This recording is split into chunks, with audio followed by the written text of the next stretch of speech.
Yo, what's up? Welcome back to another episode of The Sauce. Yo, first full week of football, first weekend last week with college and NFL. Went pretty well. We were green in both college football Saturday and NFL Sunday. On Sunday, we were plus 0.98 units, and then we went 2-0 plus 0.91 units on Monday night. College, we barely made it.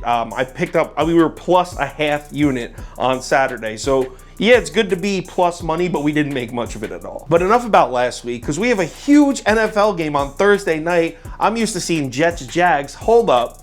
We have Chargers versus Chiefs in Arrowhead right here. This is a dope one. Let's go. Welcome to The Sauce. The Sauce.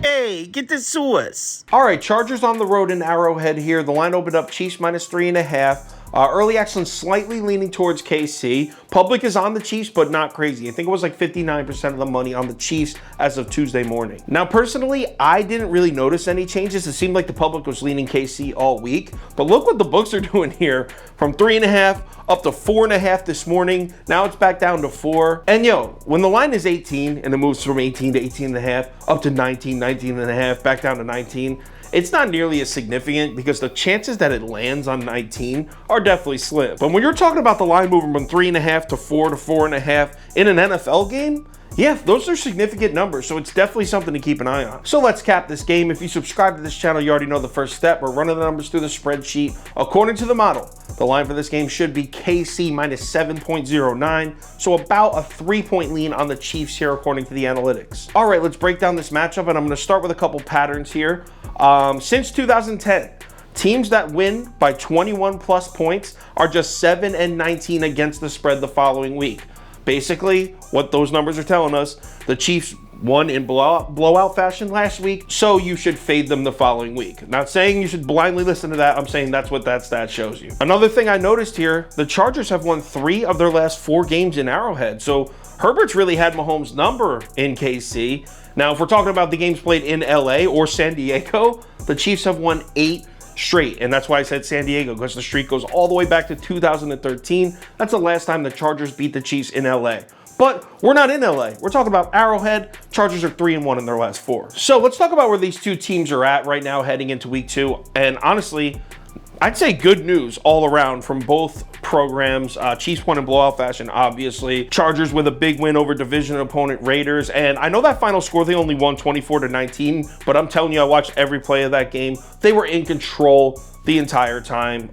That minus 3.5 was definitely the right side. Now on the Kansas City side, I know everyone's going crazy about Patrick Mahomes' stat line, as they should. He threw for like 350 yards and 5 touchdowns, but honestly, I'm not crazy impressed. Well, I mean, I'm impressed. Good for him. But the Cardinals had a terrible pass defense last year. They'll probably have a terrible pass defense this year. And they were dealing with injuries. So I'm not trying to take credit away from Patrick Mahomes. I'm just saying it's important to take note of those facts. Personally, I think the more important numbers for the Chiefs in that game were the rushing numbers. Pacheco and Edwards-Helaire combined for 13 carries, 104 yards. That's 5.5 yards per carry between the two of them. The Chiefs as a team had 128 yards on the ground. Last season, they only rushed for more than 125 yards 4 times all year.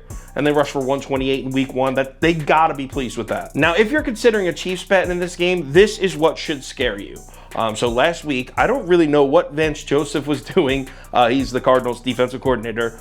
They blitzed on 68% of defensive snaps. 68%. There was no other team in the NFL last week above 50. I don't know. Maybe he was like, yo, our guys can't cover him anyway, so our best shot is to send the house in Mahomes.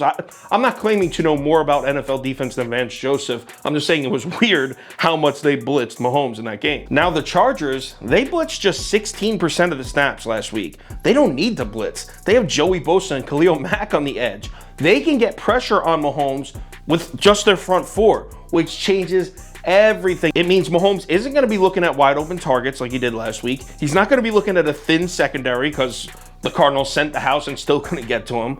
I'm not saying the Chargers defense is going to shut Mahomes down. I'm just saying this is a different monster. Even without J.C. Jackson, the Chargers defense should match up pretty well with the Chiefs offense. Now, on the other side of the ball, obviously we have to mention that Keenan Allen is out for the Chargers. That's a huge loss.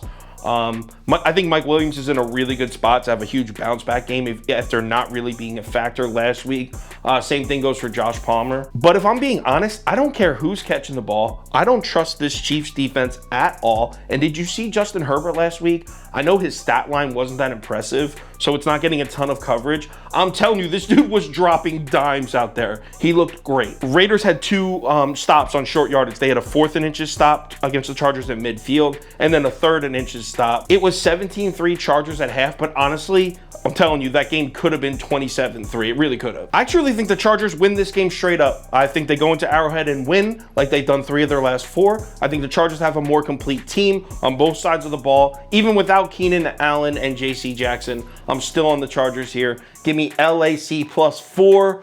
Let's go Bolts. Final ticket with all of my bets for the night, as well as all of my team's bets, all different sports, all on there. Available on the Sauce Network app or on KyleKirms.com. Make sure you check one of those 2 spots out if you're interested. If anything changes with this pick, I will let you know on Twitter, so give me a follow there if you're interested in that. NFL Week 2 is here, and we start off with a banger on Thursday night. Let's pull in a W to start the week. We lost Thursday Night Football last week. Let's get a dub to start this one off. Let's make some money. I'll talk to you on Twitter.